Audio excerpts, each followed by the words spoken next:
Coming up on Locked On Dodgers, Craig Kimbrel and the Dodgers got the win, but it maybe isn't the best way to get a win. Mookie Betts walked it off, even though the Dodgers offense struggled the entire night. But in the end, it was a win, and wins are good. So that's what we're here to talk about. So let's keep it Locked On Dodgers. You are Locked On Dodgers, your daily Los Angeles Dodgers podcast. Part of the Locked On Podcast Network, your team every day.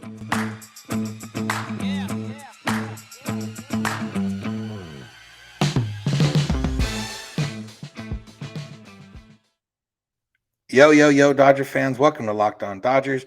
We are part of the Locked On Podcast Network, the number one local sports daily podcast network. Locked On, your team every day. This is the daily podcast covering the Los Angeles Dodgers, bringing you the smart fans perspective on our boys in blue. You can find us on YouTube, wherever you find podcasts, and on the Odyssey app by searching for Locked On Dodgers. And if you want to make it easy on yourself, to just subscribe in all those places, and you'll never miss a day because you know we're not going to.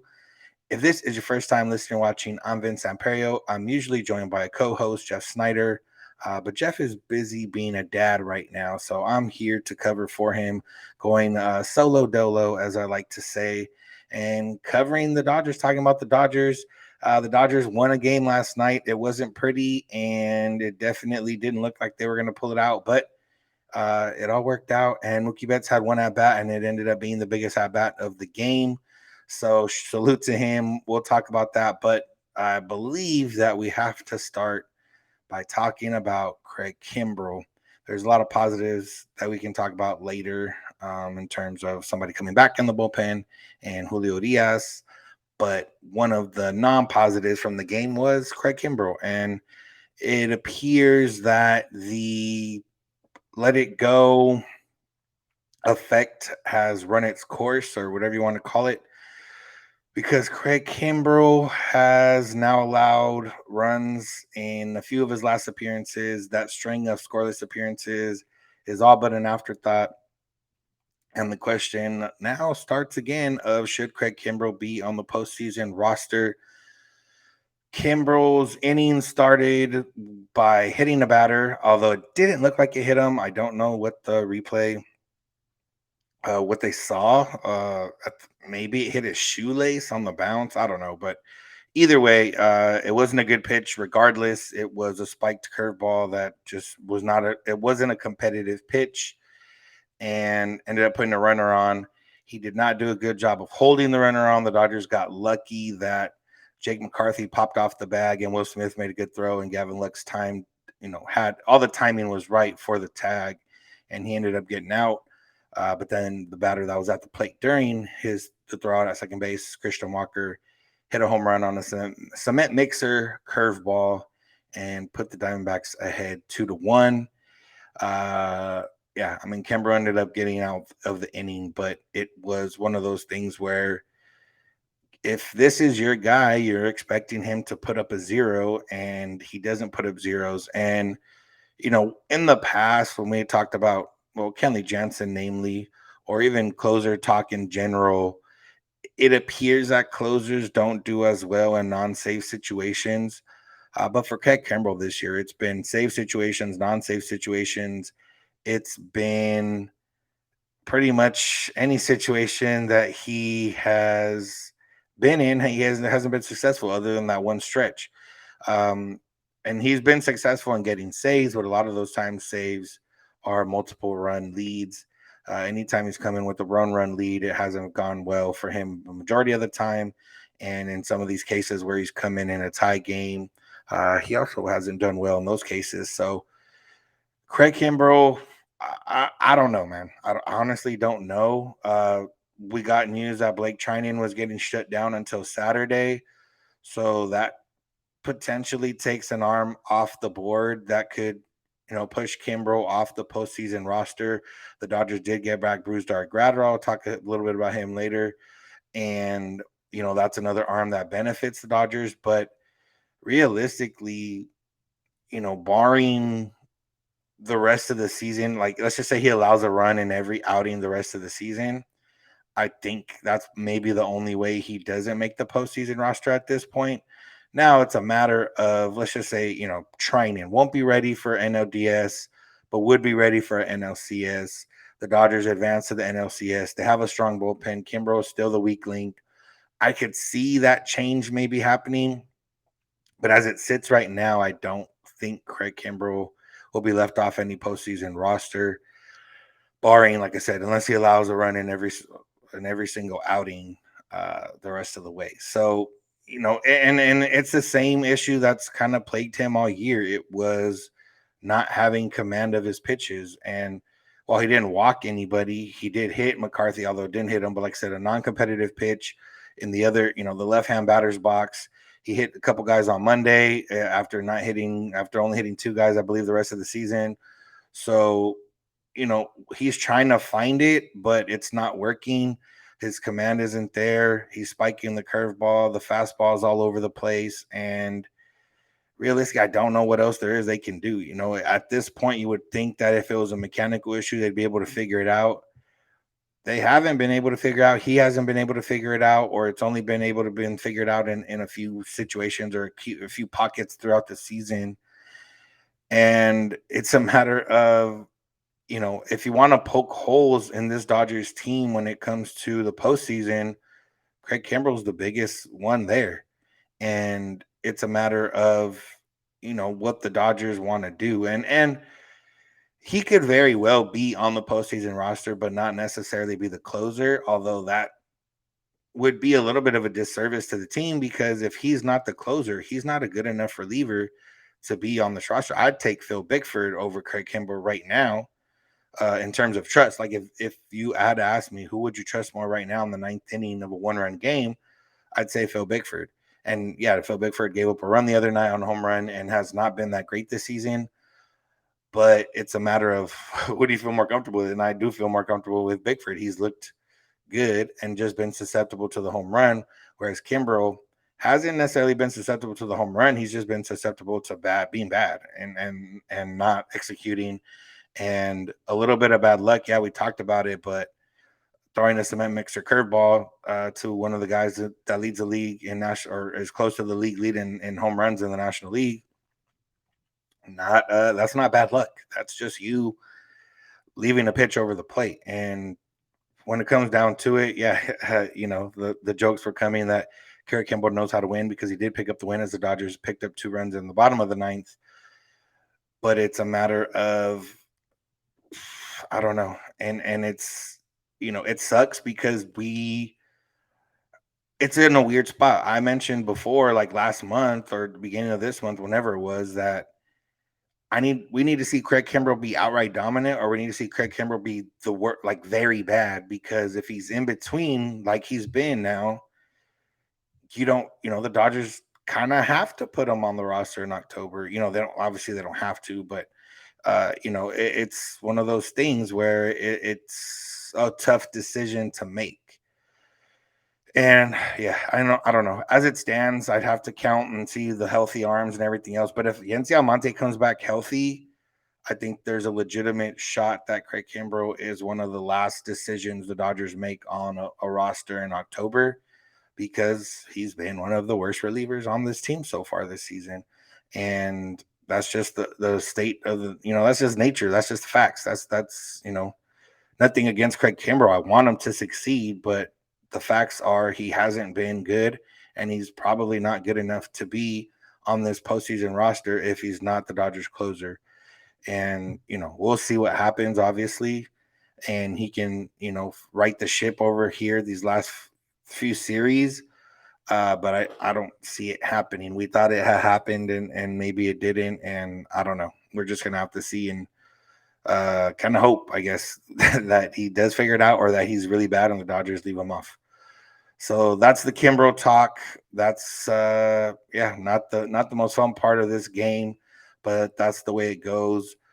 It was not a fun game for the most part until that ninth inning. We'll talk a little bit more about the game, talk a little bit about the Dodger offense and just, what happened against Zach Gallen, which was a lot of swings and misses. So make sure to keep it locked on Dodgers. Bet online. Bet online is the number one source For your football betting this season, find all the latest player developments, team matchups, news, podcasts, and in-depth articles and analysis on every game you can find. BetOnline.net is always your continued source for all your sports wagering information with live betting and up-to-the-minute scores for every sport out there.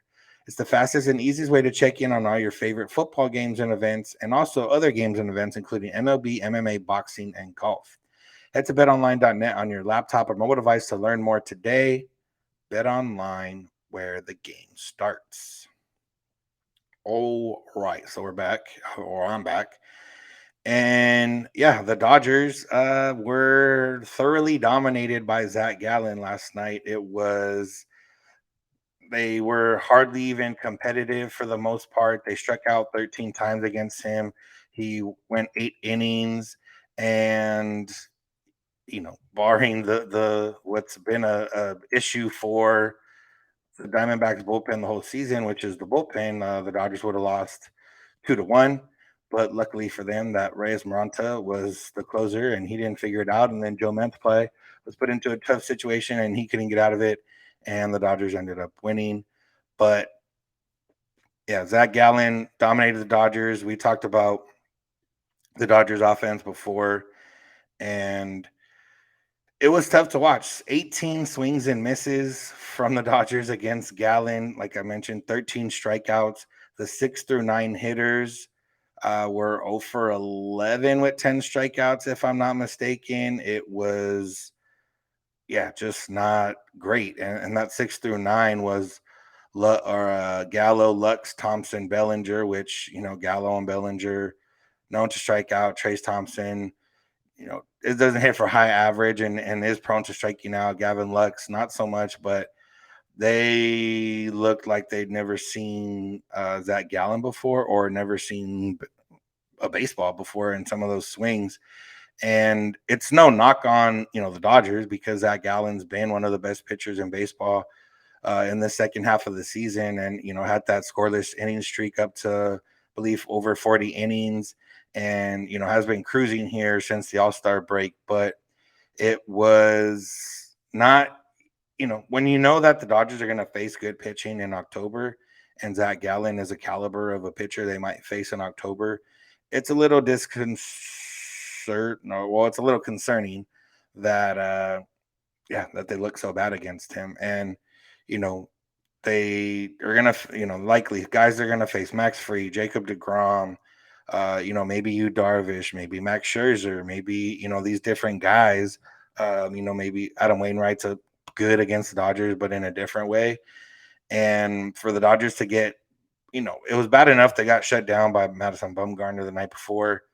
This one makes a little bit more sense, being shut down by Zach Gallen. Mookie Betts not in the starting lineup. You're down one of your top, 4 hitters. But it was okay. First time through the lineup, sure. Second time through the lineup, okay. Once you got through that third time through the lineup, you would think that some kind of adjustment would have been made, or some kind of, hey, you know what? He's throwing this pitch a lot, or whatever the case is.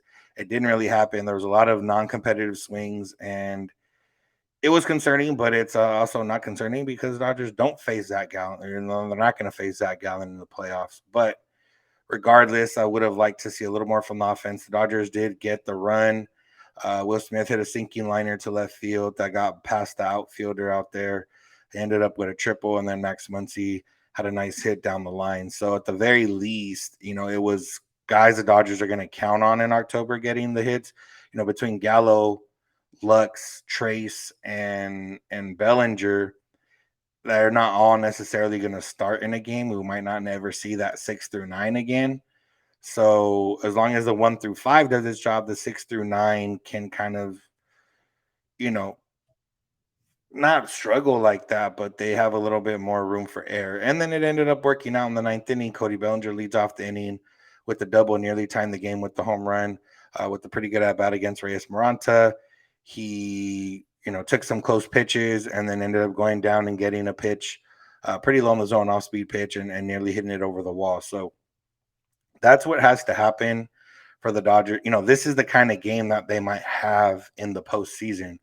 Very close, low scoring, and you know you're gonna get something out of your 1 through 5 more than likely, or even 1 through 6. If you have Mookie, Trey, Freddie, Smith, Turner, Muncy, that's a 1 through 6 where you're expecting at least 2 to 3 runs out of them pretty much every game. And then your 7, 8, 9, or if there's a case where it's struggling 6, 7, 8, 9, whatever the case is, you're just expecting them to at least come up at one point in the game where they have beneficial hits or beneficial at bats or stuff that helps move the lineup along at the very least. So, and competitive at bats, that's really what the case is. A lot of non-competitive at bats. Zach Gallen was able to keep his pitch count down. Now, in his defense, or not defense, he was really good. He's a really good pitcher. But the Dodgers were swinging out a lot of balls that were not in the zone. But hey, that's not his fault. And he was getting ahead of batters, and throwing balls in the zone as well. So it wasn't just like he's out there bouncing everything, and the Dodgers are swinging at everything. He was getting ahead of the count, and the Dodgers didn't really know what to expect. Between changeup, fastball, or curveball. He had him tied up. But I would prefer to see more competitive at bats where the Dodgers aren't going to see as competitive starting pitching as Zap the rest of the way. I don't know who's coming up for the Cardinals series, but they have Wainwright, and Jordan Montgomery's been good for them, but he's not necessarily a bona fide ace. Although they can still shut the Dodgers down, obviously, but just in terms of seeing number one type pitchers, or top 10 pitchers in the game, there's not really too much of that. They might face you, Darvish. Joe Musgrove's been really bad in the second half, so I wouldn't consider him that top tier. They're not going to face that top tier against the Rockies. And yeah, it's not like it matters, but I would have liked to see some better ABs. But at the end of the day, the Dodgers won the game, and in the postseason, that's also what's going to matter, is the Dodgers win the game, even if they have 26 non-competitive at bats, and then the 27th is a competitive at bat, and then they end up scoring a run after that, or whatever the case is, or whatever it is. The Dodgers can struggle and still be in a game, but 18 swings and misses, that's something you got to cut down on. And like I said, no Mookie in the lineup.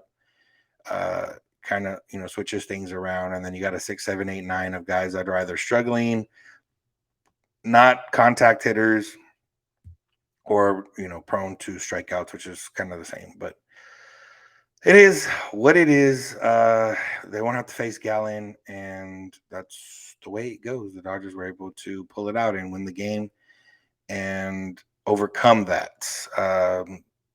On the flip side, the Dodgers did have Julio start on the mound, and he once again was pretty solid. Didn't get as deep as usual, but I do think that was more a product of saving him a little bit and also trying to get Evan Phillips in a situation.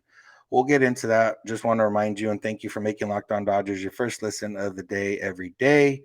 Make sure to find us wherever you find podcasts and on YouTube by searching for Locked On Dodgers. All right, so like I mentioned, Julio went 5 1/3, gave up the 1 run, and came out with a runner on second base. And Evan Phillips came in, and he got the last 2 outs of that inning. And Julio was at 89 pitches, if I'm not mistaken. And realistically, probably, 89 pitches. Probably could have stayed in the game. And even though he was going to face, Christian Walker, who's been tough and tough against lefties, but regardless, I think in a normal game or in a different situation, he would have stayed in that game. But I think it was a good opportunity. Evan Phillips is going to be a fireman type guy in the postseason. He might pitch in the 6th inning like he did last night with the key runner on base in a close game, and they need 2 outs, and that's what he did, and he did it exactly to how the Dodgers wanted him to do it. Yeah, do you use him a little bit earlier than you wanted? Yes, but you use him in the biggest situation of the game to that point.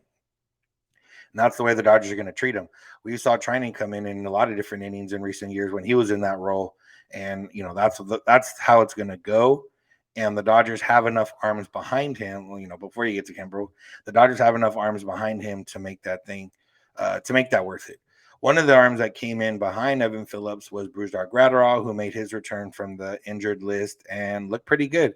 He got the 2 groundouts and a strikeout, and velocity was there, pitch movement was there. And, before he had gotten hurt, we had seen a little bit different sequencing on his end. He had started to miss a little bit more bats. That's, something ideal for Graterol as somebody who throws that hard. He hasn't been one to miss too many bats and, pitches to contact a little bit, which has worked out because he limits hard contact very well. But, and sometimes you need to strike out, and he wasn't able to do it in the past. I think with some of this new sequencing he has, it's going to open him up for a little bit more strikeout opportunities, which is a good sign for the Dodgers.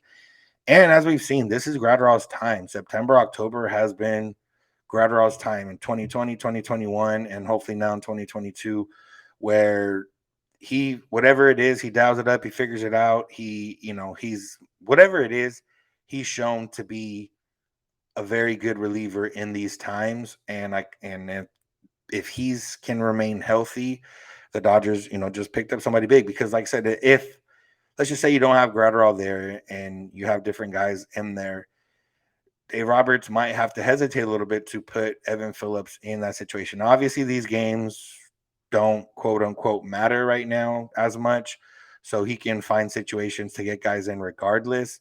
But let's just say these games, the Dodgers hadn't clinched yet, or they're still fighting, whatever the case was. He maybe has to think a little bit about bringing Evan Phillips that early into the game because he knows he's going to need some big innings later in the game. Whereas you had a guy like Graterol, and now you have, Graterol behind him, and you have Vesia who came in and struck out the side and looked really good. And then, it ended up moving on to Kimbrel. But regardless, that's the way you want it, and that's the way you want it to go. And Graterol is a big boost and a big addition to that bullpen. So I'm excited to see that. Like I mentioned earlier, Blake Trinan shut down until Saturday. Dave Roberts, we're not sure if they're going to see Blake Trinan the rest of the way.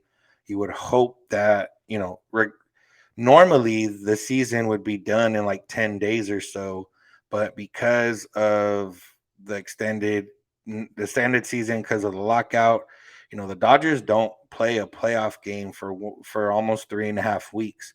So Trinan has time, and he's not going to have the time to get a rehab assignment or maybe get into games for the Dodgers, but he will have time to get healthy enough to be on a roster, and if he's, assuming everything is right. So he has time. Yency Almonte also has time. He should be coming back here shortly, in an ideal world. And then the Dodgers, like I said, will have a bullpen that's really, really, really strong, except for that one guy that closes out the game.